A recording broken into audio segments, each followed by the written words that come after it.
L'Afrique, immense, riche, jeune, pourtant, quand le monde parle de puissance, elle n'est jamais sur le podium. Pourquoi? Richesse naturelle, jeunesse débordante, innovation, et pourtant, dépendance historique, économique. Aujourd'hui, nous posons la question qui dérange. L'Afrique est-elle vraiment libre ou encore sous influence? Accrochez-vous, regardons la réalité en face. L'Afrique est un coffre-fort ouvert, du pétrole nigérien aux minerais congolais, les multinationales en poche et les populations locales restent marginalisées. Prenons un exemple concret. Le cobalt, indispensable aux voitures électriques, il est extrait à la RDC Congo pour alimenter le monde entier. Mais les habitants ne voient presque rien de cette richesse. Alors, qui profite vraiment? L'Afrique ou le reste du monde? Regardez autour de vous. Chine, États-Unis, Europe, chacun cherche son influence.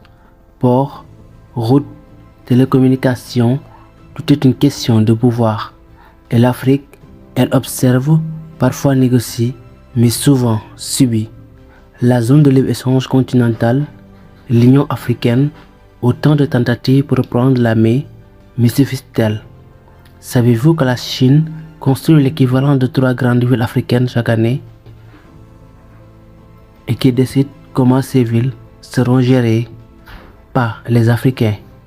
La question n'est pas seulement économique, elle est politique et culturelle. Qui définit l'Afrique de demain?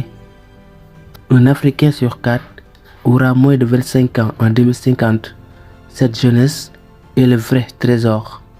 Entrepreneurs, développeurs, activistes, certains changent déjà la donne.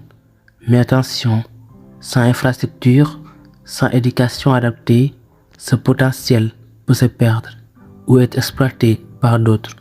L'Afrique sera-t-elle l'actrice de sa propre évolution ou simplement spectatrice? Un exemple concret, le mobile money au Kenya, une innovation locale qui transforme la vie de millions. Possible, mais rare. Alors, quelle est la vérité? L'Afrique est à la croisée des chemins, ni faible, ni pleinement souveraine, mais tout est encore possible. Si le continent valorise ses ressources, défend sa jeunesse et affirme sa voix dans le monde, alors l'Afrique peut enfin passer du rêve à la puissance réelle.